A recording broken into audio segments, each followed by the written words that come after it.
Welcome to the Undisputed podcast. I'm your host, Jenny Taft. This podcast is a condensed version of today's episode of Undisputed, handpicked with the best segments and discussions. Skip, Shannon, let's go.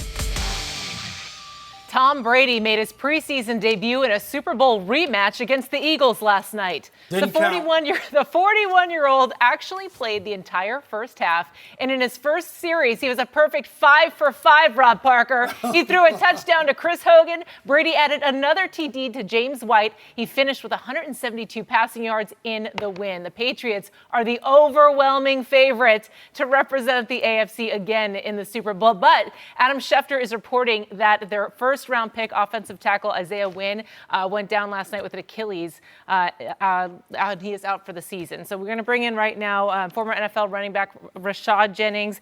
Let's talk about the Patriots. We heard from these guys earlier in the show. Do you think they will dominate the AFC this season? That's tough to use the word dominate. I mean, dominate is a strong word. No, I don't think they're going to dominate the AFC like they've done before. I mean, you're already cheesing. Yeah, they're not going to dominate because, I mean, you got the Steelers. They're going to be tough to play. You got actually the sneaky Titans. They're very tough to play. I'm not calling them Super Bowl contenders, but they're going to be tough to beat. And then you got the Jaguars. That's one of the teams. The Jaguars is probably the toughest team in the AFC to me, personally. And then, I just like to throw it out. I think the Browns got more dogs in the pound this year, so it's going to be fun to watch them. But listen, dominate, dominate. You can't say dominate. They lost Matt Patricia, who was a defensive coordinator over there, now with the Detroit Lions. I think he was a big recipe to the success of that team, and I'm anxious to see how they're going to play without him. Recipe to the success of what? They had no defense. Listen, 24th last year. They had no defense. When I look at the Patriots, I look at one glaring thing, and that is your division. Will they dominate their division? Absolutely. Week in and week out, we will crown them year after year after year. We will continue to crown the New England Patriots NFC East champions, regardless if they are playing a game or not. We know that they're going to win that division. That trickles over into all the rest of their games. It just allows them to ensure we got 6 games.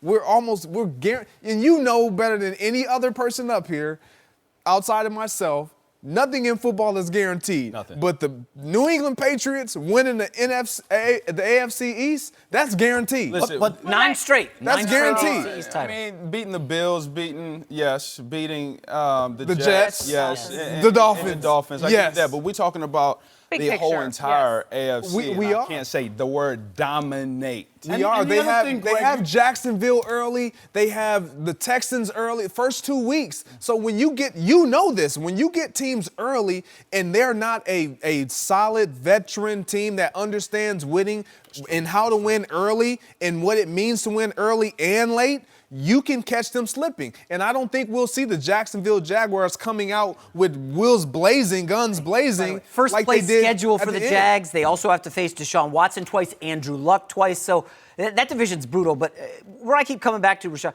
this is a team that's been to the AFC title game 7 years in a row. Yeah. That, to me, is domination. This is not a Lifetime Achievement Award. Stop with the past. But the AFC is softer than the toilet paper you use, man. Oh, The NFC is stacked, like ridiculously that. stacked. We're talking about like 8 or 9 deep in the NFC. No, the AFC, as he just said, it's Patriots, it's Steelers, and a lot of question marks. You know who has the third best odds in Vegas? LA Chargers. They have the third highest over-under for wins, 9.5 in the AFC. That's how weak the conference is. That's why they'll dominate. I'm not saying the defense is very good. I don't think the skill position players are great. The offensive line now maybe down 2 guys. They're still going to win 11 games. They're look still going to win 11. What you're just saying. All the other stuff that's gone wrong with them. The big feud between Brady and Belichick that I think is going to carry over. Nothing. It's That going to means carry that over. means nothing. Okay? It can play a role. Also, you have Tom Brady, who's turning over at 41. I've given you the numbers. The numbers when these quarterbacks get this age. Brett Favre went from 33 touchdowns at age 40 to 11. This is where the wheels fall off for a guy like Tom Brady. The wheels fall off. He ain't never heard of TB12, Rashad. Come on. I just told you, the wheels could fall off on Tom Brady when you get this age. Because Brett Favre had the same numbers at 40. He had 32 touchdowns. And then the next year, things didn't work out. All I'm saying is the time has come where the Patriots are not going to be. It happens to great teams that have great runs. At some point, everything doesn't work out. They're trying to hold it together with tape and glue. They just lost another. He's trying to hold it together from laughing at this. But why is it this year that you think that? Because they have been so consistent year after year. Because it was last year. No, it wasn't and it didn't last happen. year. He was saying Because the the same Jaguars thing. almost The beat them. Jaguars were up days.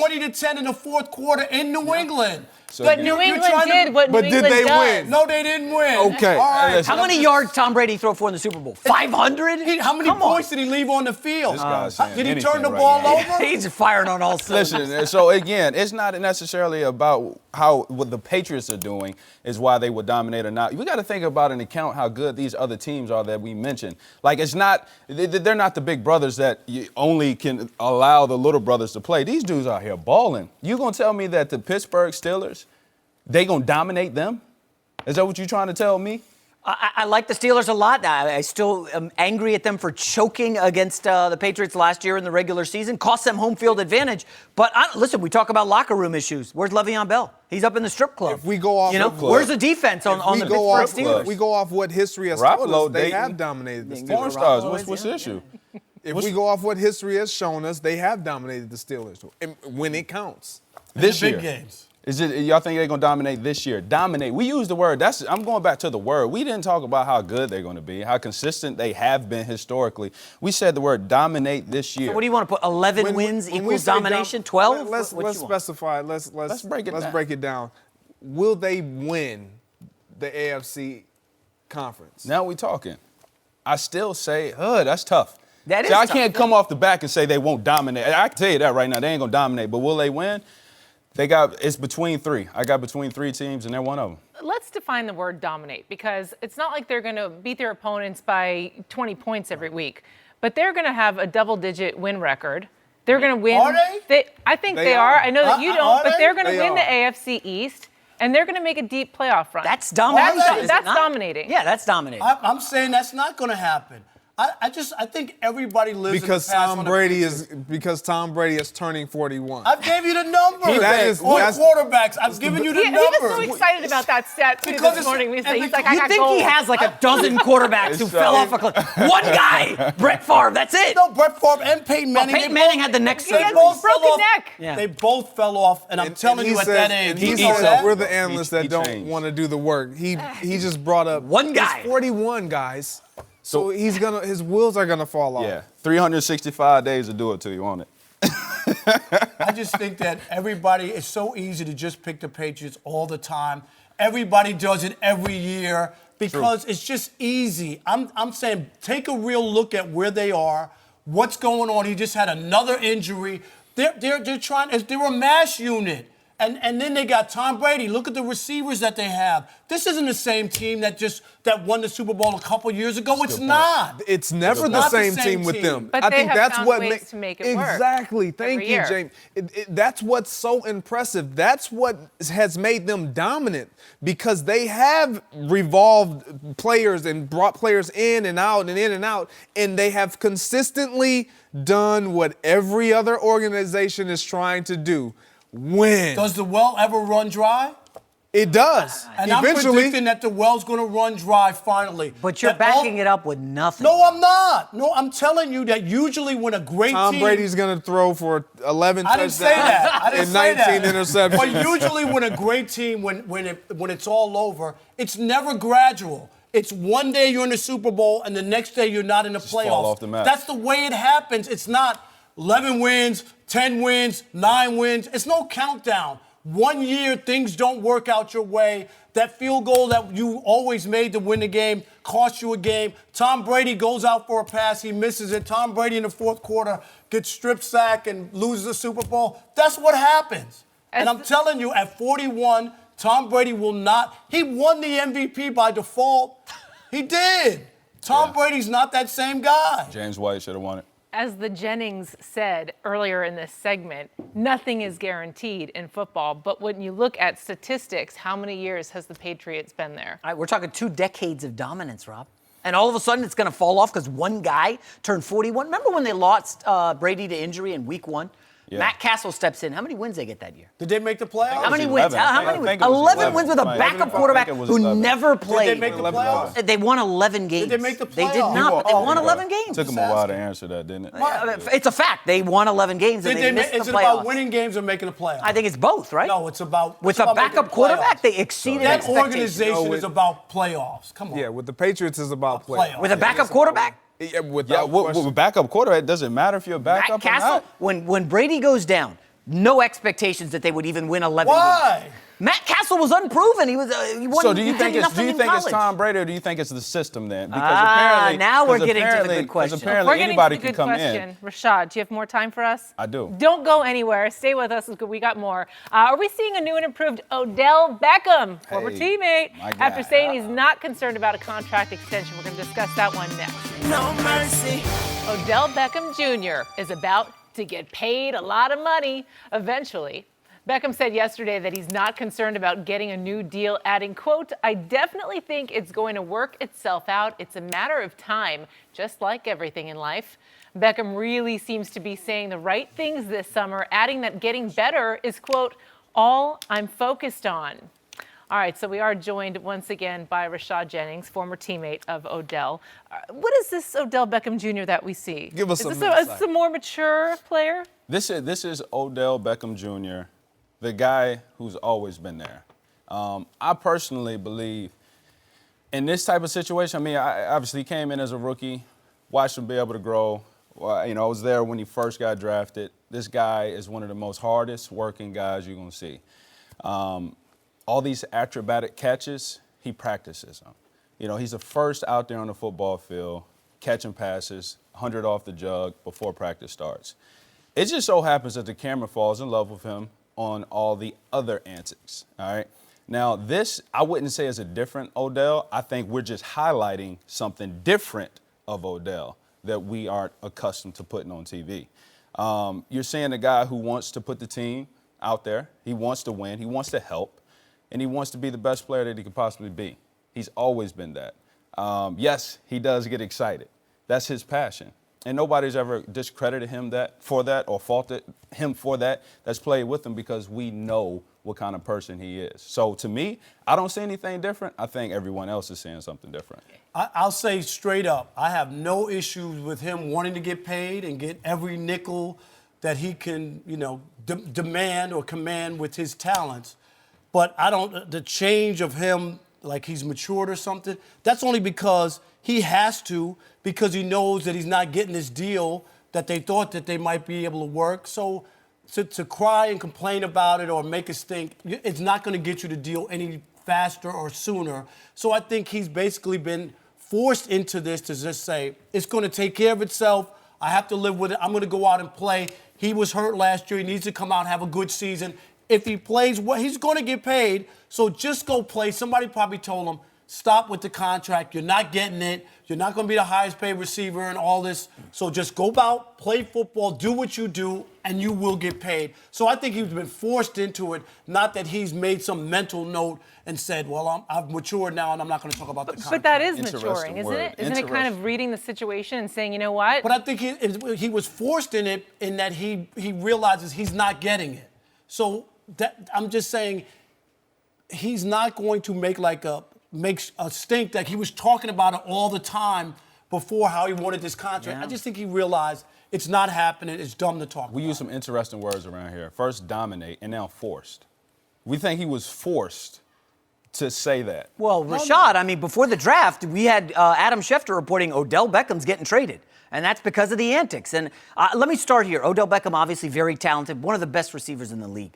But who is the real Odell Beckham? I'll ask you. Is it the guy who gets in fights in the end zone with Josh Norman a couple years ago? Is it the guy who celebrates by pretending to urinate on a fire hydrant? Is it a guy who cries on the sideline and proposes to a kicking net? Or is it the choir boy now who comes into camp, oh, it's going to work itself out? A year ago, this dude came in saying, I want to be the highest paid player in the NFL. I want to be the highest paid receiver. I just don't think we know who the real Odell Beckham is yet. Maybe you do. You've been in the locker room with him. And I'll give him credit for maturing these last, since that pizza box in the hotel room incident. Remember that? Ooh. Been pretty quiet for Odell since then. He's doing a good job. I personally don't think the Giants are going to pay him. I just don't see it happening. So now all of a sudden, guys can't grow up. They can't mature. They can't I didn't say change. can't They can't mature. evolve. Admit it's been a big leap in a year from I want to be the highest paid to it's going to work itself out. I think we're seeing a different Odell, and here's a couple reasons why. I think number one is because he did not play a full season last year. He is coming off an injury that mentally, and you know this being hurt before, when you stand back and you stand on that sideline and you start watching guys making plays, you start thinking, man, I was doing that. I was making those type of plays. Doubt starts to try to creep into your mind that, man, I got to get back out there to see if I can still do that, because it looks so foreign to you because you haven't done it in a while. So I think that is one of his motivations for, look, I'm not going to draw or bring any more added attention to myself right now because I need to get back to form. I need to get back to doing what I did to make me the best and most electrifying receiver in the game when healthy. But how long can he do that, Greg? No, and two, he's driven by the fact that, look, I've seen the way this can work with guys holding out or causing problems or creating distractions because of contract situations. Look at Le'Veon Bell. Is it helping his situation that he's holding out? We don't know. Most would say it was hurting him. So why not just go out there, play? Because I didn't play last year. I got to put some more film out there so you can remember how valuable I really am and how much I mean to this team. But that's what I'm saying when I say forced, because he doesn't have that and he hadn't played last year. No, I think that's just maturity, being wise about your situation, looking at everything and assessing it and saying, look, man, let me. If he was coming off a great year and wasn't injured, he wouldn't be talking about everything. He wouldn't say let him talking about everything would be everything's going to work itself out. He wouldn't say everything will work itself out. He would be running around at the beginning of the season saying, "Pay me." Is that what you believe? That's what he would. Yes. We started talking about the maturation of Odell Beckham Jr. and you don't think the Giants should pay him? Listen, he wants the money because we saw Sammy Watkins get paid and Brandon Cooks get Who big doesn't want the money? Well, I know, but Odell Beckham is a big risk. You tell me there's no risk. What's the risk? Well, again, please explain this is the a risk. guy on the sideline. He's celebrating. He's got penalties. Celebrating is a risk. Well, again, you add it all up. It's a body of work that he's done. The talent is there, but since he made that awesome catch against the Cowboys, before that, has he not kind of become a different person? He was quiet at LSU. Were there any antics at LSU? What is this different? Were there any? He's a receiver. No offense, We Greg, know but they're that's what divas. they do, right?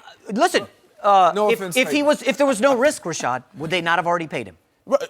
Since when does the NFL want to pay players? Superstars? If this guy's a franchise guy and they trust him and they believe in him, we just said Sammy Watkins got paid. He hasn't done jack squat compared to Odell Beckham. When did he get paid? He got paid this offseason. Mike Evans just got paid. He got drafted the same year as Odell Beckham. Where's Odell's money? Odell's done more than Mike Evans. Yeah, but is it? They were going to trade him 5 months ago. Who they were? Right before the draft. What happened to the trade? Well, he cleaned up his act. He cleaned up his act. Odell he's been a What is choir his act? boy for What is 5 the months. act? What is a choir? What religion is it? Have we seen him on TMZ? What is a choir boy? Now hold up. What's choir boy He's mean? been clean cut. No. What is choir? What religion?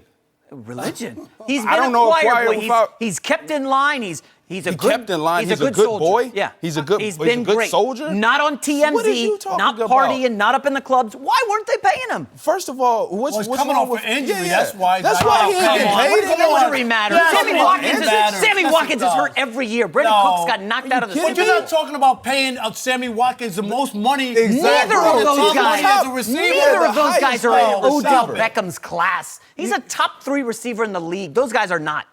Odell Beckham is great. What? Why haven't they paid him? Because he's coming off of injury. Do you not understand Do you football? not know how this works? If you're not a quarterback, telling you, if you're listen. not a quarterback, you don't build a Come on. team around a receiver. You build a team around a quarterback or a great defensive lineman or someone like that. Not a receiver. Okay, so I'm Greg, not saying talk me he's through not. this. I'm not saying he's not the most electric receiver out there when healthy, because I believe he is when he's healthy. But when you're coming off an injury, now you have to prove that you're going to get back to that stage and that status and that playing he's got to ability. prove something after the years he's been out. Absolutely. That's just the way it works. That he is healthy and he can continue to perform at a high level. Okay. Yes, I give you the fact that, yes, he has probably lost a couple bucks along the way because of some of the things he's done, bringing attention to him that's off the actual playing surface. He's made up for it. There's no doubt about that. Anybody will admit that. But you're not going to look at me and tell me that he's playing this choir boy and doing whatever he needs to do to get paid, and then he's going to go act whatever you feel he's going to act. Yeah. When he proves that he's healthy, he's going to get paid. The NFL is not concerned that much about your antics unless you are doing something that's damaging other people or harming something conduct. Whether when you play the game, inside the game, if you get a flag, the owners ain't worried about them flags. They worried about selling tickets and winning championships, and Odell's going to put you in a position to do that. Pay the man his money. Big fact. Pay the man. Pay the man. No mercy. Back to the NFL and Nick Foles, who started for the Eagles last night, but he was forced to leave early in the second quarter after being strip-sacked for a Patriots touchdown. Foles strained his right shoulder on the play. He had to leave the game. The Super Bowl MVP looked shaky in his preseason debut, finishing 3 for 9, passing for 44 yards. After the game, Foles said he'll get treatment today, but he feels optimistic about the injury. And we know the Eagles are already without Carson Wentz, who still has not been cleared for contact. Rob, we're going to start with you. No reason to worry about the Eagles, right? Not at all. I just think they're in a really good position, to try to win another Super Bowl, or at least to get to another Super Bowl. And we talked about it briefly about the quarterback situation. Nick Foles did an unbelievable job. You could never duplicate what he did and how well he played. But Carson Wentz is the man on that team. He had that team rolling before he got hurt. He's a guy who still feels like there was something undone, that he wasn't able to finish the job a year ago. He wants to be out there and lead this team to a Super Bowl. And the other part is they're no longer the underdogs. You remember last year, everybody kept picking against them because once Carson Wentz went down, people just said, oh, well, they're not going to get there. It's impossible when you lose your starting quarterback to win a Super Bowl, and they wind up doing it. Now they have the confidence. They went out, they added some other pieces. They made this team, to me, better with the confidence that they have, and now they're going to have their quarterback who was going to be the MVP of the league. So I love where they are. I love the situation that they're in. I think if I was an Eagles fan, I would be like, something different to look forward to. It's not the same old same. I'm not wishing, hoping, and dreaming that Nick Foles can outplay Tom Brady again like he did in the Super Bowl. I don't care if Tom Brady threw for 500 yards. Nick Foles made every throw in that Super Bowl. He also caught the pass when it was thrown to him, unlike Tom Brady in a big moment. And he didn't fumble the ball away in the last 2.5 minutes. I'm just saying. Yeah. Nick Foles was that guy. Outplayed Tom Brady. A great Super Bowl win, but now it's time for the Eagles to win with their quarterback of the future. So let me get this straight. You are majorly concerned about the New England Patriots, right? Because of Tom Brady's 41, and you have zero concerns about the Eagles. Despite the fact the Eagles lose their offensive coordinator, their Eagles quarterback is coming off an injury. The Eagles, 5 of their first 8 games are against playoff teams. He said the Patriots play 6 playoff teams the entire season. Okay, and let's not forget, they're a good with the team. Eagles, they're a good team. They've got great good personnel. Teams got to beat one good of the best teams. rosters, but their division is brutal. Okay, Alex Smith, awesome regular season quarterback. He's going to be dangerous in Washington. They could win one from against dangerous. The Eagles. Is that where we are He's now? a really good regular season quarterback. Okay, that's Number nice. 2, New York Giants. You know, the darlings of Las Vegas right now are the New York Giants. They're not a 3-win team this year. Have they seen Saquon Barkley? Have they seen Eli Manning's Odell number the last 4 Don't years? worry about Eli Manning, okay? They gave him the parade And finally, years ago. the Dallas Cowboys, who I think are going to be a very good team this year. I think they're playoff bound. That division is just brutal. Playoff bound? The Eagles are going to be in some trouble this year. I'm surprised you don't see it. I think they're maybe a 9-10 win team. It's not going to be easy. We know the hunted versus the hunter. They are going to be the hunted now. Everybody's gunning for them. I see a little pullback on the Philadelphia Eagles. This is where I'm at with it. I am starting to worry about it because of what I saw last night with Nick Foles and his performance and him injuring his throwing arm. when I look at that, when you look at the offseason for the Philadelphia Eagles, the reason why they held on to Nick Foles was to ensure that they had a starter to make sure that Carson Wentz, our guy, our franchise, can just ease his way along in his rehabilitation process and then jump back in. Now you got Nick Foles, who got hurt last night. We don't know the status of how big that injury is, but I do believe that they got better around the quarterback position.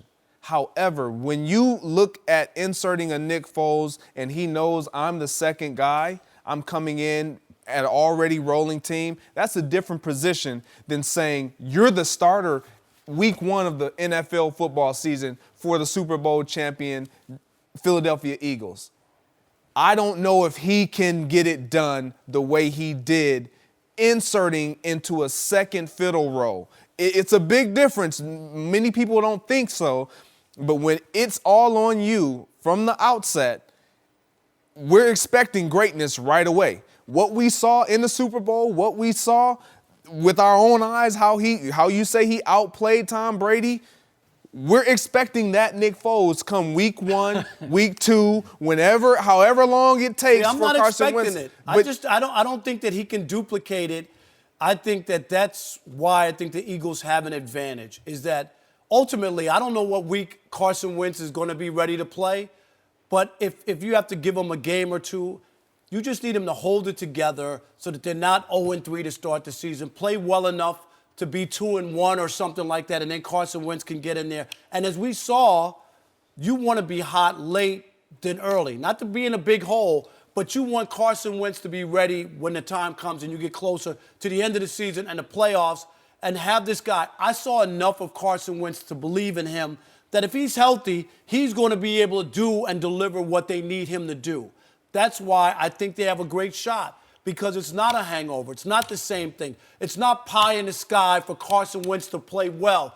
This guy was going to be the MVP a year Rob, ago. I don't think it's a matter of needing to be a hangover. When you look at that division, to your point, Jason, they haven't had a repeat division winner since the 03-04 Philadelphia Eagles team. That was a Donovan McNabb team. This division has a revolving door of top, who's going to end up on top every single year. I got it, until this year. Maybe that may be the case, Until this year. but it's not going to be a cakewalk. And then you add on top of that the fact that they're playing in the NFC conference. Everyone there, it's so cluttered at the top. You're going to they play the Vikings again this year. Like, it's not going to be as easy as you're making it out. No, I'm not saying it's easy, but I'm saying they got better. Not often. Most of the time with a Super Bowl team, you lose so many people, right? Guys go off, get paid up. I think their team is better. I don't look at them as the underdogs. Even when they played that home game against Atlanta, they were underdogs. When they played Minnesota, they were underdogs. They were underdogs to New England. They were underdogs the whole way. You know why nobody that is. believed that. Well, no, because Nick Foles was awful at the end of the regular season. Nobody And believed that. Let me add, you mentioned that Atlanta game. Do you guys remember that game? The Falcons were in control for most of it. Did they win or lose? Stop. Okay, No, it was I'm telling 4th and you. goal from the 2, and Did they they couldn't win or complete lose the the pass. game? But I'm we going to say talk that about, when you bring up the Jacksonville, New England we game. keep talking about this. They won the Super Bowl, yes, and Foles was lights out, game of his life. We do know he was a journeyman for most of his career. He was nearly out of the league when he was in Kansas City. So depressed and not into football, Andy Reid had to call him to keep him playing football. So, listen, the whole narrative built around Nick Foles is nice. It was an awesome story. But the reality, he's not an awesome quarterback. And if Wentz is not able to go for the first couple weeks, they could be in trouble. They open with those same Falcons. I'm telling you, Atlanta's my pick to go to the Super Bowl. In Atlanta? The NFC. Atlanta is my pick. Did you see them in the Super Bowl? I just went to Vegas this week and put money on them. Okay, yeah. good So luck. Atlanta, I like them a lot. You know what? I'm going to call your kids and tell them that your dad's doing you a I didn't put no disservice. college Yes, education you on did. the line. You just put their college fund up at. I did not do that. I love that we can speak publicly about gambling. I now. know. What world do we live in? My concerns with the Eagles, again, it's really revolving around that quarterback position. To your point, did they go out and get better and add pieces? Yes, they did. Impressive. However, when your starting quarterback is coming off a torn ACL, The concerns are there, and they're real. Will he come out the gate and be as mobile as we know he's capable of being, as accurate? There's kind of that mental hurdle that he's going to have to overcome himself of getting back out there. It's like riding the bike all over again. When you haven't ridden it in a long time, it's like, wow, can I really do this again? And how will it feel to do this again? Well, you saw Aaron Rodgers with the broken collarbone came back and won. Carson Wentz is 25 years old. Just You saying, talking about last year? No. I'm saying before when he had the broken collarbone and came back and won the MVP. So you're going back before the one last year? Before the one last year. When he came back last year, what happened? No. I'm talking about the one before. Okay, and I'm just saying that you gotta Carson dig for Wentz, that one a little bit. I'm going to go for Carson Wentz, that if he's healthy, he will be the MVP in the National Football League. Let me add one. I'm going on the limb. That's how well he played last year. You're going on a really shaky limb there. He was leading the MVP voting. No, but I'm late in the saying season. even after the injury, if he comes back, he's my odds-on favorite to pick up where he left off. Yeah, let me add That's this what quickly. I'm saying. 25 years old for Wentz. I mean, he's obviously a great quarterback. Wentz in a lifetime. 5 primetime games this year, and they have a trip to London. That schedule is unforgiving for the Eagles this year. What, it's called a plane. They're not taking a 4-month boat trip. I think they are taking a boat Is across. that what it is? Yeah, A 4-month boat trip to London? Got to play Jacksonville? Did you say Wentz in a lifetime? Wentz in a lifetime. You're killing me today. Headline writer? No, that's Shannon. I stole it from Shannon. Yeah, you did. I love that. He can't own it. You can't own it. You're coming up with some gold today. No mercy. Sam Darnold impressed in his NFL debut last week, but things didn't go quite as well when he got his first start at Washington last night. Darnold completed 8 out of 11 passes for 62 yards, but he was also sacked twice and threw an interception in the second quarter. Darnold is battling Josh McCown and Teddy Bridgewater for the starting spot, and Todd Bowles spoke about the QB situation, saying, quote, "It's always been cloudy, it's never changed." Take a listen to Darnold after the game. Thought I played good. Just continuing to go through my progressions and check the ball down when I need to and understand when, that internal clock's kind of going off. I think, down in the red zone when I got sacked, I could have gotten rid of it a little bit quicker. But proud of myself of hanging in there and just taking that sack, but continuing to be in field goal range. So just not doing anything dumb with the football. Just being smart. I think, I'm proud of myself for just being smart with the football and knowing exactly, what the scenario was and just trying to execute to the best of my ability. All right, well, we are joined by FS1's Doug Gottlieb, who'll be hosting The Herd right after this show. Doug, what do you think? Should Sam Darnold get the start for the Jets in Week 1? Should he, based upon his readiness? Yeah, his preparedness, sure. But should he, based upon the team he's playing with? Absolutely not. Throwing him to the Wolves, and last night they didn't have their starting right guard, didn't have their starting left tackle. Even when they are healthy, you're talking about one of the 5 worst offensive lines in football. Their tight end group is a mess. They got limited talent at wide receiver, but decent. Okay in the backfield. When you don't have anybody to protect you and you're just a rookie thrown to the Wolves 3 games in 10 days, you can get a lot of bad habits, establish a reputation. In a place like New York, it's hard to get out of the reputation that's established when they first see you, right? Remember that Charles Barkley commercial? You can never get a second chance to make a first impression. That's how it is in New York. And if you look at the hit rate of quarterbacks who start their first game over the last 5 or 6 years, Carson Wentz struggled his first year. Jared Goff didn't start right away, but you got an E.J. Manuel with the Buffalo Bills. E.J. Manuel isn't good enough, but would he have been better if he was on a better team than the Buffalo Bills when he was drafted? Deshaun Kaiser with the Cleveland Browns, right? Like, I don't care how good Carson Wentz is. Had he been behind that offensive line of the Cleveland Browns 2 years ago, he might not be the player that he was last year or that he will be when he returns from the ACL. So it's not Sam Darnold. I am a convert to the church of Sam Darnold. He was the number 1 prospect. The Browns should have taken him, and the Giants should have taken him. And the Jets lucked into him with that trade they made, which only got them to the 3rd spot. But I just fear injury. I fear bad habits. I fear a reputation becomes established because he's constantly, you remember Shane Falco in The Replacements, right? Wow. Footsteps, right? You start hearing footsteps, and it changes the trajectory of your career. Yeah, Doug, good point about the reputation in New York, but I will say this. Eli Manning had an awful start with the Giants, really bad All you got to do is win. He wins the Super Bowl. He's a king in New York. But regarding Darnold's situation, last night he was hearing footsteps in the pocket. Shades of USC, where he was seeing ghosts when he dropped back to pass because, listen, man, that offensive line was crumbling. Now, if the Jets can get the offensive line sorted out, as I think they will, there's no reason not to start Darnold. I know you said, I believe, 3 games in 10 days, but they're starting against Detroit, Miami, and Cleveland. Those are very winnable games. And by the stats from last year, those pass defenses are among the worst in the league. So there's a great opportunity out of the gate for Darnold. I just fear holding him, right? And saying, oh, we'll start him in November, December. This is a California kid, warm weather guy. You going to throw him into Buffalo in the first week of December or New England late in December just to get him some reps? I think you got to put him out there, let him see what it's like in live action early, and just throw him to the Wolves. This is a guy who's ultra talented.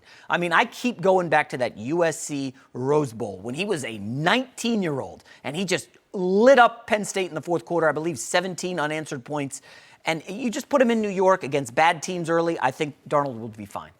I disagree with you, Jason. I'm not knocking Sam Darnold. I think his talent speaks for itself. His maturity speaks for itself. It's evident when we watch him play. But I'm with you. If you have a viable option that you can insert before Sam Darnold, before throwing him to the Wolves, as you alluded to, I would go that route because of everything you said, the offensive line play and the skill guys around him. How successful will he be? Will he gain experience?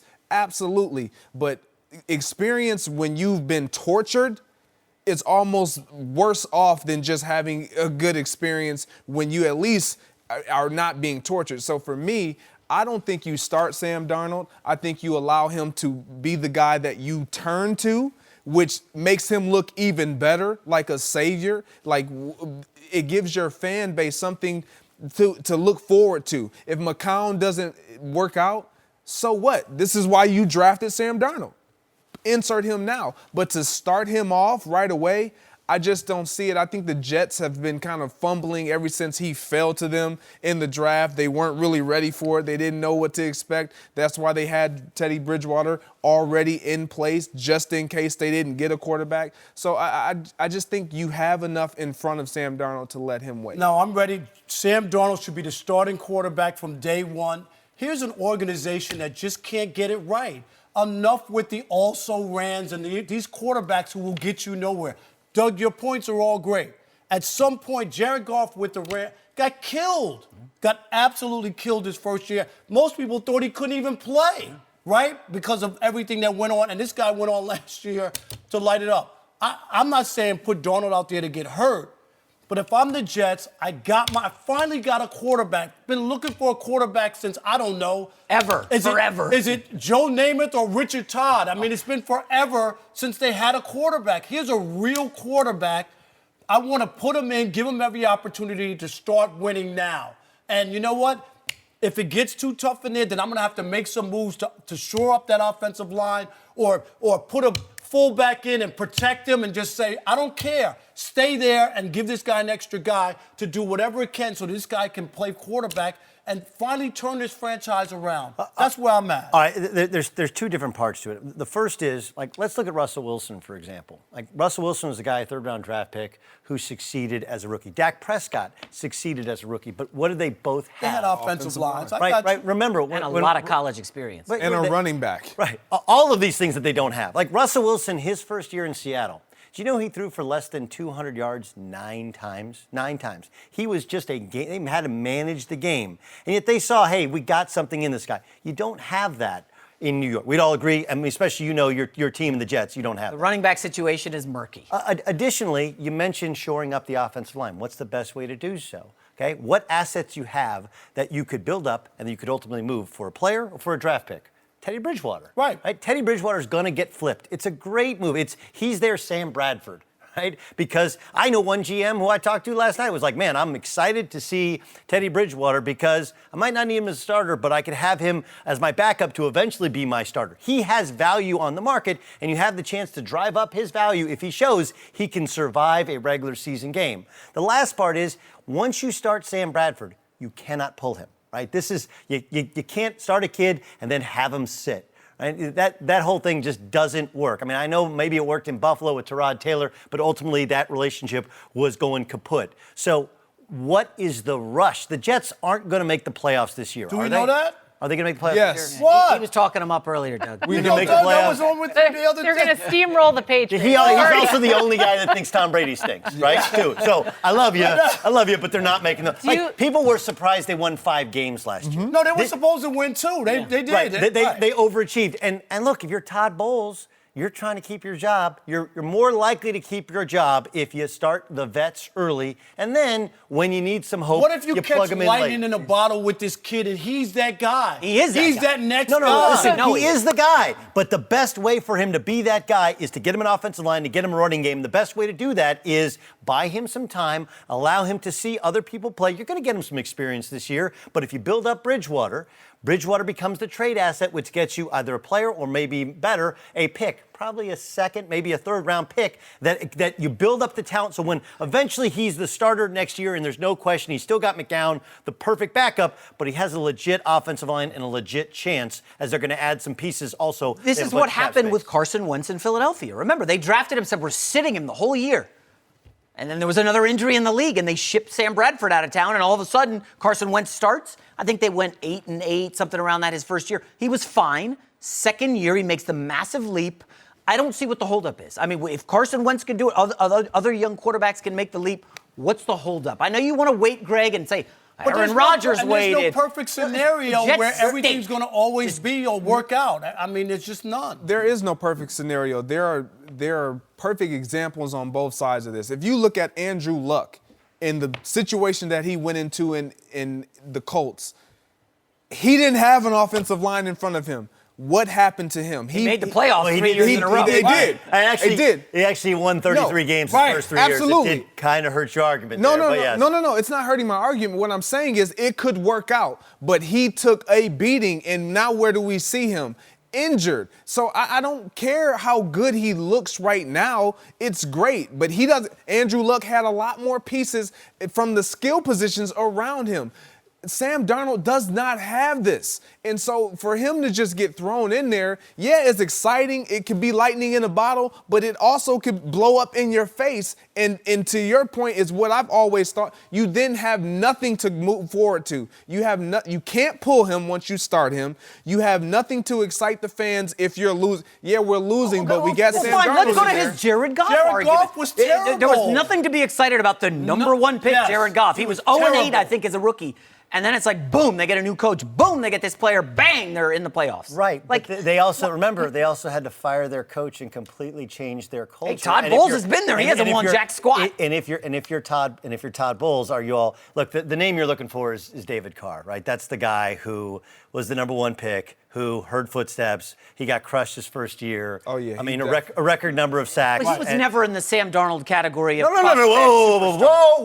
Whoa, stop. That's the point. We don't know what he could have been because his first year was so bad. Like, you sit here and go like, David Carr sucks. Well, yeah, we now know he stinks, but in his first year, because he had absolutely no offensive line, something got progressively worse. Like, look, dude, if you're surrounded by bad talent, you're going to look worse. This whole rising tide lifts all ships, like, that sounds great. The reality of it is, this is a team sport. If you got 10 dudes around you that can't pull their weight, and they're not as good as the rest of the league, you're going to look worse because of it. He's still a rookie. And so David Carr is the perfect example. Carr was never on the He was the gonna number be one awesome. overall pick. Yeah, but nobody said he was going to be as good as Andrew Luck, which is what they're saying about Sam Darnold. It was before Andrew Luck. Yeah, but nobody. Fine. Who were they comparing to Carr? But when he came He in was the definitely league, the Andrew Luck before. he was the the number number one one but pick in he the was NFL never like draft. a can't miss prospect. You can't he get was any. Never going to be. Then how awesome. did he become the number one overall pick? Because it was a weak draft. Who was the number 2 pick that year? You remember? Number 3? I do not recall. It was a bad draft. That's why. Number one fail. Yeah. The point is, like, number one overall pick, and he flamed out, and he never recovered from. Look, you're right. Wentz wasn't actually good his first year. Okay, and others have not been good. Jared Goff was not good his first year. It is not a death knell, but you do see the possibility there of a guy playing in an environment to which he ends up constantly hearing footsteps and never lives up to his potential. Doug, we're going to end on that. We appreciate you joining us, and we appreciate you dressing up for us as well. That's right. All right, guys. Maggio, we've shared meals, we've shared NCAA tournaments broken together. bread. You're my favorite gaucho. You were my favorite gaucho. No, I'm not. No mercy. Well, LeBron James joining the Lakers is definitely the top story of the NBA offseason. Some were surprised he left the East to go to such a young team in the West, but it didn't surprise his now former teammate Kevin Love, who had an idea the Lakers were in the mix. Take a listen. I had somewhat of an idea. I had, like everybody, weighed the options and kind of had an idea of where he might go, but I knew it was probably between Cleveland and Los Angeles. I think he's always looking for a different challenge. He's always wondering what's next, and it feels like sometimes he's playing chess and everybody else is playing checkers. He's very, very mentally strong, knows the game of basketball so well, and sometimes there's something that he sees that other people don't. LeBron James always thinking a few steps ahead. Listen, you put LeBron James on your team, you're adding wins to your season. That is without question. But Jason, we'll start with you. Are the Lakers now contenders in the West because they added LeBron? 100%. I would say, Jamie, we're looking at a 50-win team, top 3, top 4 team in the West. I mean, this is a guy, LeBron. Everybody... Rob Parker, who loves to be doom and gloom. Oh, Tom Brady's falling off a cliff. I can't wait to hear him talk about LeBron. He's going to pull back. He's turning 34. Dude just averaged 34, 9, and 9 in one of the best playoff runs in NBA history. I mean, he was incredible in the postseason last year. This is for a guy who led the league, I believe, in minutes played or minutes per game. LeBron's just on another planet right now. And, of course, him going to the Lakers, it feels like a chess move because within days they pick up guys who Lance Stevenson. What are they doing getting Rondo, JaVale McGee? What's that about? I think LeBron watched what happened with the Warriors against the Rockets. And, David didn't beat Goliath by standing toe-to-toe and slugging it. He came with the slingshot. LeBron knows, I'm not going to outscore or outshoot the Warriors. We can't do that. Let's bring in some grimy dudes, Michael Beasley, guys who haven't won jack squat. Guys who can't make shots consistently. Yeah, I mean, listen, Rondo hasn't won anything in a while. JaVale McGee has won, knows the Warriors locker room. I think these were savvy moves by LeBron. I think the only team for sure better than them is the Warriors. I'm not sure about everybody else. This could be a team whose ceiling is number 2 in the West. I agree with some of your points there. I agree more. You got a fever? You all right? No, I think they will be a contender, a playoff, and in playoff contention. But here's why. Because you add LeBron James. You talk about you immediately add wins. Well, in 09-010, when before he went to the Miami Heat, they were 47-35. He got there. He added 11 wins to their season, 58-24. When he left, before he got to the Cavs, 2013, 2014, they were 33-49. He arrives, 20-plus wins, 53-29. The Lakers last year, 35-47. Last place T-Wolves had 47 wins. They need 12 wins. Can LeBron provide them with those 12 wins? I believe he can. Does that put them into the upper echelon of the West? No. These wins that I'm mentioning came in the Eastern Conference. Most of them came in the Eastern Conference, a conference that he has dominated for years. So now you're moving over to the West, and you're saying all of a sudden the Lakers are in contention. Yes, they are, because you have the number 1 player in the world. But are they in? What kind of contention are they in? When they get to the playoffs, are they easy out? No, because you have LeBron James. But realistically, am I threatened by them? No. Ooh. No, I'm not threatened by them because they only have LeBron James. And that's not going to be enough in the West. I think they're building and waiting for next offseason for him to get that next superstar alongside him, and then we'll see what the Lakers can really be. I can't wait to go to the big giveaway night at the Staples Center when they give away white towels for throwing in the towel for the first year. Oh. Are you kidding me with this team and roster?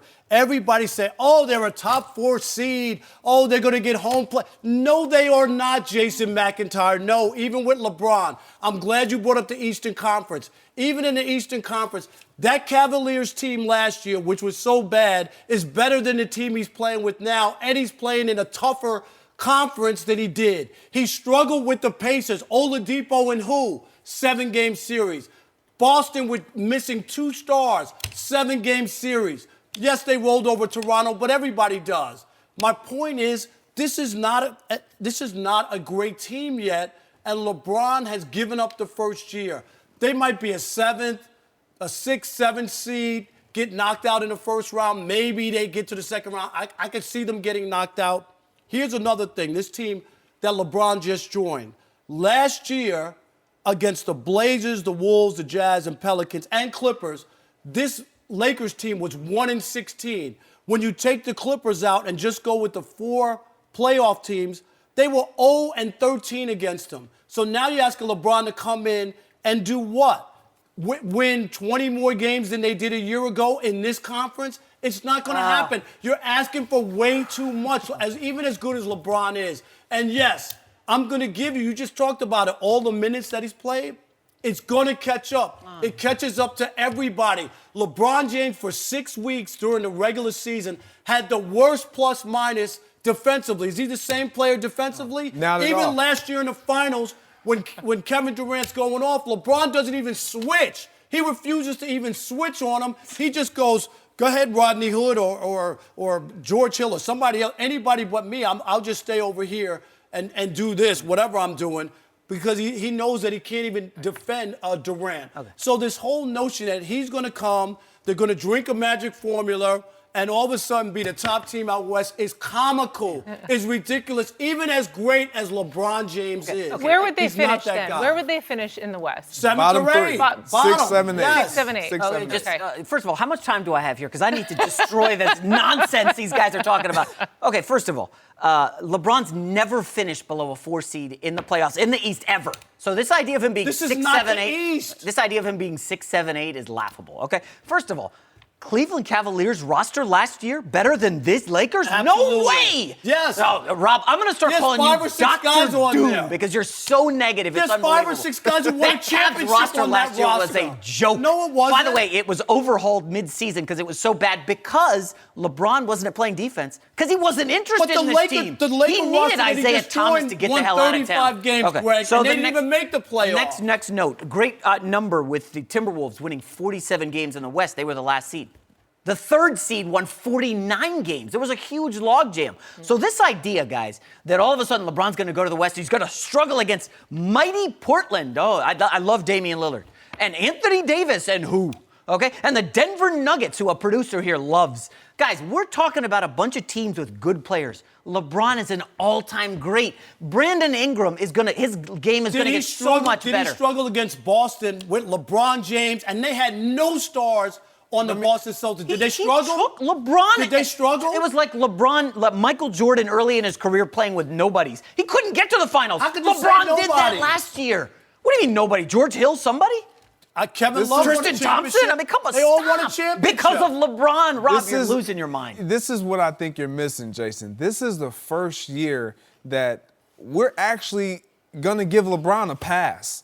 And he's actually taking a pass because he LeBron don't need no passes. No, okay? understand what I'm saying. He is taking because he knows I'm not going to win it this year. When he was in the East every year, the expectation was you better get to the finals because there's no excuse. It's you and then there's the West. It's you and the West. Now he's joined the West.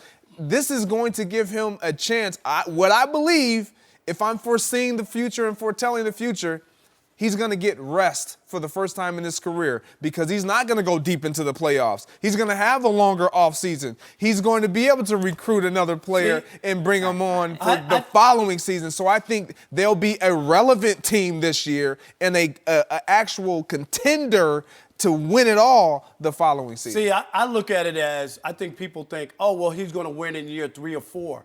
It's the exact opposite. LeBron has to win in the first 2 years or he doesn't win at all. And everybody thinks that he's going to continue to play at this level, which has already deteriorated, especially defensively.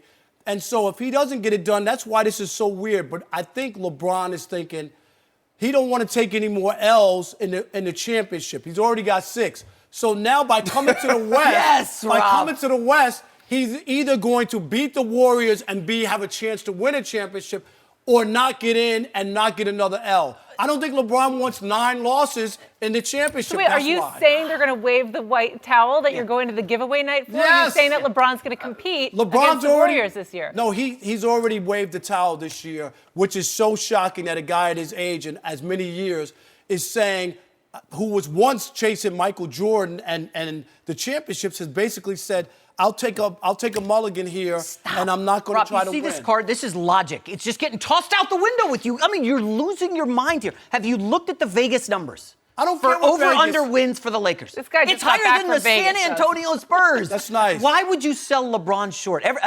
It's so comical Higher than to the hear Spurs people. because they don't have Kawhi Leonard. Spurs don't anymore. got nobody. Yeah, the West just got weaker with the Spurs. I mean, I'm telling you.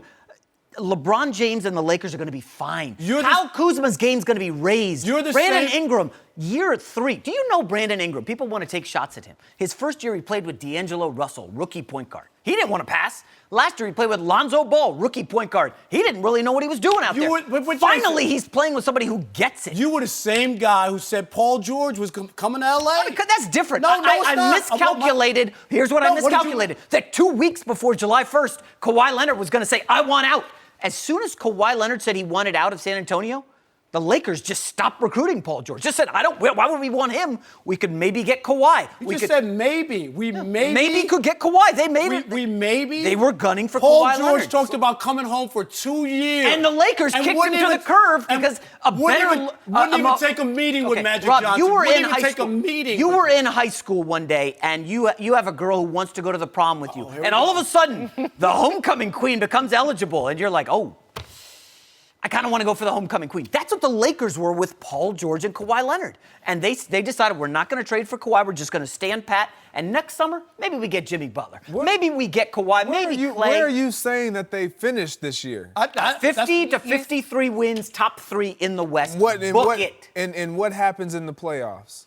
Well, we'll see what happens in the How? I don't know. Is somebody going to get injured? But you think they built the team to compete with This year. LeBron high never offense. would punt. I mean, that's lunacy. Yes, he did punt. He came here without knowing who his teammates were. He's trying a different He strategy punted. with different guys, different mindset. No, he moved out here. I don't mind it. Hey, by the way, here to be a movie star. His You buddy know that. Carmelo Anthony was on the market. Did he even call him and say, we could use you? No. He said, Michael Beasley, come on down. Let's play with you.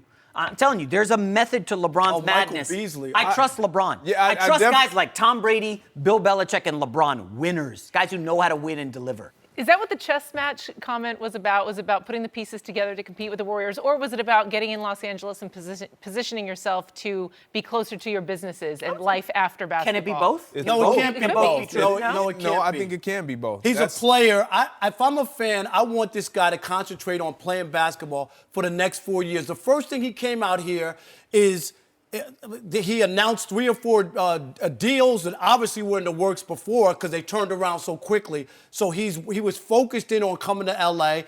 He told fans that he was going to go to Culver City to Blaze Pizza. He never jilted said them that. on that. He never well, he said that, hinted Rob. that he was doing that. He did. He hinted. So I'm just saying, which one is it? LeBron, there's plenty of time. He's 34. Why are you worried about your post-basketball career? Focus in on basketball. Try to win Los Angeles another championship, and then you worry about all the other events and other opportunities, Greg, are going to be there. He doesn't need to be doing a movie. He wants to be the featured guy in a movie. Why? Rob, we were together until you just started talking like that. Like, I think this is it is the chess move. The fact that I'm playing everything, but I'm strategically. You said it yourself.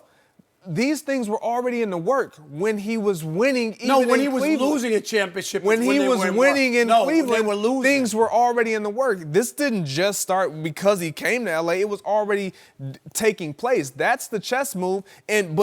He understands that in order for everything that I want to get done off the court to work, I have to stay atop the number 1 player in this league. I have to be who I've always been. He's going to be invited to the party, whether he came to L.A. or not, after his career. LeBron James, there was going to be open arms for him because of the iconic figure that he is. So that door is always going to be open. He didn't have to move to L.A. He wanted to live here. He didn't come here to win a championship. I'm telling you, he's out of the championship business, LeBron James. He's just, out. Rob's just mad because he went to Blaze Pizza and he was. You're waiting there. He left you at the All altar. the kids out there in the hot sun, and he didn't show up. Greg, you know that's not right.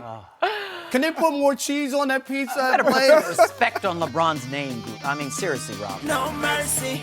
Thank you for listening to the Undisputed Podcast. I'm Jenny Taft. Keep an eye out for the weekend edition of the podcast tomorrow morning, featuring this week's best segments. Have a great weekend, everyone. Fox Sports 1 of 1.